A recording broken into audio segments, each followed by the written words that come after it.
오늘 본문 말씀을 통하여 성막을 지었으니 라는 제목으로 함께 은혜를 나누고자 합니다. 25장부터 31장까지는 성막 건축에 대한 하나님의 자세한 계획들을 모세를 통하여 말씀하시고, 그 가운데 금송아지 사건 이후에 35장, 그러니까 오늘 본문 출애굽기 36장 이전 35장부터 마지막 40장까지는 성막 건축에 대한 말씀을 의지해서 하나님의 말씀대로 말씀에 따라 건축하고 있는, 그러니까 오늘 36장은 성막 건축 내용입니다. 오늘 36장에서 특별히 1절로 7절 지금 본문 읽은 내용들은 하나님께서 지혜를 주시고 세움받은 자들로 인하여 하나님의 일을 시작할 때에 이들은 예수 그리스도의 그 마음과 하나님께서 그들의 마음을 감동시켜 하나님께서 원하시는 성막을 지을 예물 다 맡기게 됩니다. 3절에 보면 백성이 아침마다 자원하는 예물을 연하여 가져왔으므로 은혜가 넘치는 것을 보게 되는데, 특별히 7절에 있는 재료가 모든 일을 하기에 넉넉하여 남음이 있었더라 이렇게 말씀하고 있는 것입니다. 남을 만큼 풍부해지자 모세는 이제 그만이라고 하면서 하나님께서 은혜의 마음을 주셔서 하나님의 성막을 넉넉히 지을 수 있도록 그 즐거운 장면, 그들의 은혜가 넘치는 이 상황을 우리가 보면서 이 은혜로 시작하는 하나님의 성막은 하나님께서 받으실 만한 흡족한 귀한 일이 되겠구나라는 생각을 하게 됩니다.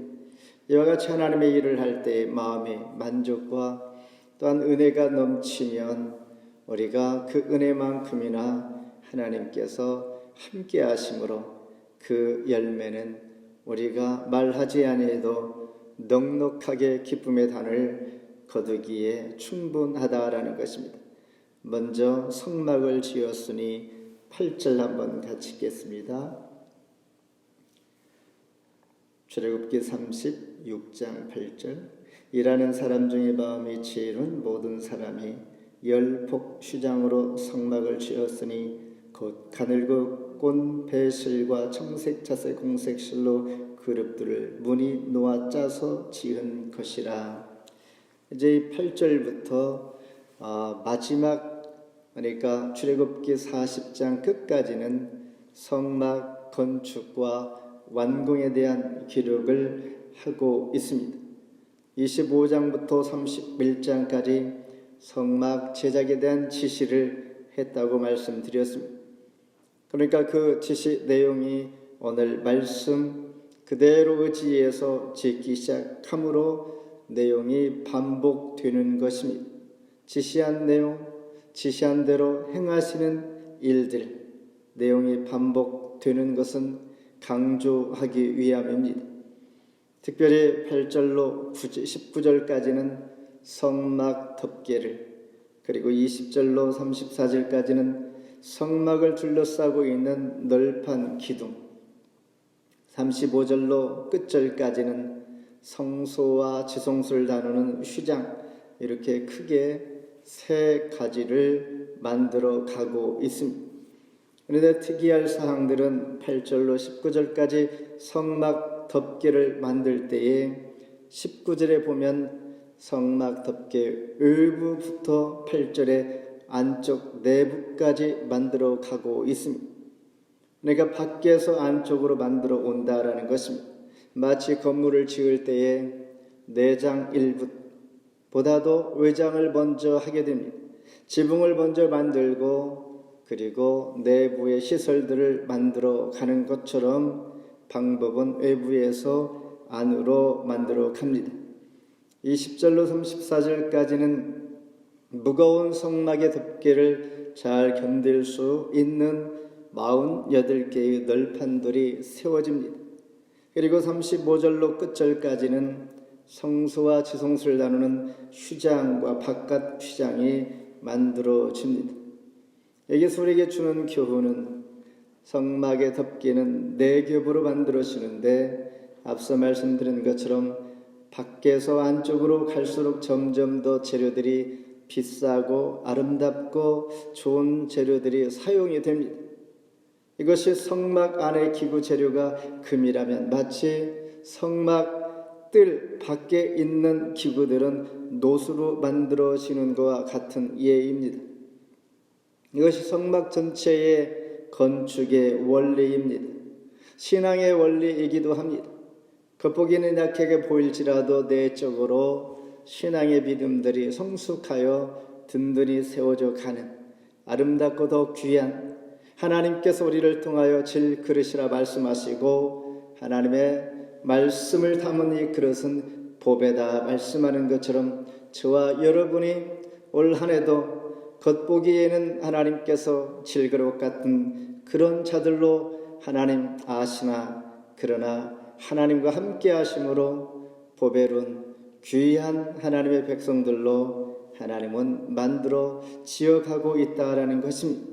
두 번째는 우리와 거하심의 요한복음 1장 14절인데 제가 읽겠습니다. 말씀이 육신이 되어 우리 가운데 거하심에 우리가 그의 영광을 보니 아버지의 독생자의 영광이요 은혜와 진리가 충만하더라. 말씀이 육신이 됐다는 것은 인카네이션, 즉 성육신하신 말씀이시죠. 성막은 그리스도 안에서 완성이 되어 갑니다. 구약시대 오늘 본문 출애굽기를 통하여 성막을 지금 지어져 가고 있는데 이 성막이 바로 예수 그리스도를 상징하는 것입니다. 말씀이 육신이 되었다 성막의 완성이요 거하심에라는 말은 천막을 치다 거하다라는 뜻입니다. 예수님이 성막이심을 의도적으로 드러내는 신약 성경에서 표현이 있습니다. 요한복음 2장 19절에 보면 예수께서 대답하여 이르시되 너희가 이 성전을 헐라 내가 사흘 동안에 일으키리라. 성전을 46년에 걸쳐서 지었는데 사흘 동안에 일으킨다라는 말은 무슨 뜻인가? 요한복음 2장 21절에 그러나 예수는 성전된 자기 육체를 가리켜 말씀하신 것이라. 예수 그리스도께서 십자가에 달려 돌아가시고 3일 만에 부활하실 것을 상징적으로 말씀하셨는데 즉 예수님의 몸이 성막이기에 이렇게 표현을 하고 있는 것입니다. 성막은 지금 짓는 이유는 하나님을 만나기 위한 것이요 하나님과 만남의 장소를 만들어 가는 것처럼 예수님께서 자기의 몸이 즉 성막이라고 말씀하시는 것은 예수를 통하여 하나님을 만날 수 있다라는 뜻입니다. 그래서 요한복음 14장 6절에 예수께서 이르시되 내가 곧 길이요 진리요 생명이니 나로 말미암지 않고는 아버지께로 올 자가 없느니라. 주님께서 하나님을 만날 수 있는 길이요 진리요 생명이다. 성막은 하나님을 만나는 장소요 예수님은 우리가 하나님을 만나는 길이요. 그래서 우리는 기도할 때 마지막에 예수 그리스도의 이름으로 기도합니다 라고 고백하는 것처럼 모든 것이 예수 이름으로 하나님 앞에 우리 간구했습니다 라는 고백입니다. 마지막으로 너희 몸은 성령의 전이다. 고린도전서 6장 19절 제가 읽겠습니다. 너희 몸은 너희가 하나님께로부터 받은 바 너희 가운데 계신 성령의 전인 줄을 알지 못하느냐. 너희는 너희 자신의 것이 아니라 성도들은 하나님의 성령이 거하시는 성소요 성전인 것입니다. 요한복음 14장 16절에 또 다른 보혜사를 너희에게 주사 영원토록 너희와 함께 있게 하리니 그랬습니다. 저와 여러분은 하나님의 성전입니다. 성령 하나님께서 우리 안에 내주하실 때의 성령의 전이다. 그래서 건물마다 서로 연결하여 주 안에서 성전이 되어가는 것입니다. 하나님께 가까이 나아갈수록 신부는 빛을 바람과 같이 예수 그리스도께 함께 믿음으로 나아갈 때에 예수 그리스도의 하나님의 영광을 보게 되는 것입니다. 그래서 계시록 21장 2절에 보면 새 예루살렘의 하나님께로부터 하늘에서 내려오니 그 준비한 것이 신부가 남편을 위하여 단장한 것 같더라. 주님 다시 오실 때에 우리는 잘 준비된 단장한 신부와 같은 모습으로 주님을 영접하게 될 것입니다. 단장한 것이라는 것은 하나님 말씀으로, 하나님 내 안에 계심으로, 거룩한 성령의 전으로 준비되어 있는 상태를 말하는 것이죠. 말씀을 맺습니다. 이스라엘 역사를 이끌어가는 큰 두 가지 중심 주제가 있다면 하나님의 계명과 성막일 것입니다. 오늘 말씀 이전에도 이 모세가 시내산에서 하나님의 계명을 받고 그 말씀 의지에서 성막을 만들어 가는 것처럼 계명과 성막인 것입니다. 계명이라는 것은 이스라엘 백성들의 삶의 지표입니다. 우리가 살아갈 때에 뭔가 목표와 무엇인가 기준이 우리는 있는 것입니다. 코로나 시대에도 우리가 어떻게 살아가야 할지 삶의 모습, 지표, 가이드라인을 우리가 정부로부터 받는 것처럼 이스라엘 백성들이 가지고 있는 계명은 삶의 지표요, 성막은 삶의 근거입니다. 다시 말해서 성막은 그들의 살아가는 이유가 성막이라는 것입니다. 광야에서 그들에게 있어서 최고의 하는 일, 하나님께서 모세를 통하여 바로 앞에 나아가 이스라엘 백성들을 내어 주시오라고 말씀할 때에 광야로 3일길을 걸어가 하나님 앞에 제사하기 위함이다 이렇게 말하라고 하나님께서 하신 것처럼 이유는 성막을 통하여 하나님 앞에 제사하기 위하여 애굽에서 나온 것입니다. 다른 말로 우리는 죄에 속해 있는 자들이 하나님 불러내어서 하나님의 영광 가운데 거하게 하신 것은 하나님 앞에 예배하기 위하여 우리를 하나님 자녀 삼아 주셨다라는 것입니다. 그러므로 성막은, 예배는 그리스도 안에서 성령의 전이 되는 것은 우리의 삶의 근거요 희망이요, 그리고 하나님께서 우리 안에 존재하시는 임마누엘 하나님으로 함께 하심으로 우리는 생존의 의미를 바로 하나님께서 함께 하시기 때문입니다. 이와 같이 성막의 의미는 구속사에서 예수 그리스도를 예표하는 것처럼 주님만이 우리에게 생명을 주시고 보호해 주시고 또한 삶의 지표가 되는 것입니다. 이스라엘 백성들의 광야에서 소망이 없습니다.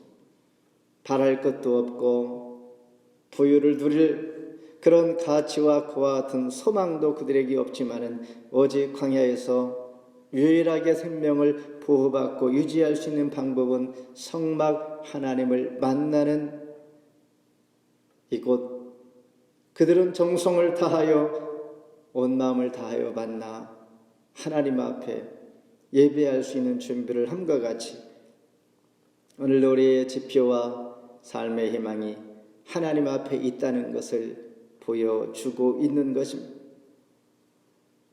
하나님의 성막, 예수 그리스도의 내가 길이요 진리요 생명인 것처럼 하나님 주시는 말씀은 삶의 지표요, 성막은 삶의 근거와 소망이 되는 그 마음으로 올 2022년을 열어가면서 늘 하나님 앞에 보호를 받으며 은혜 가운데 거하는 저와 여러분 되기를 주의 이름으로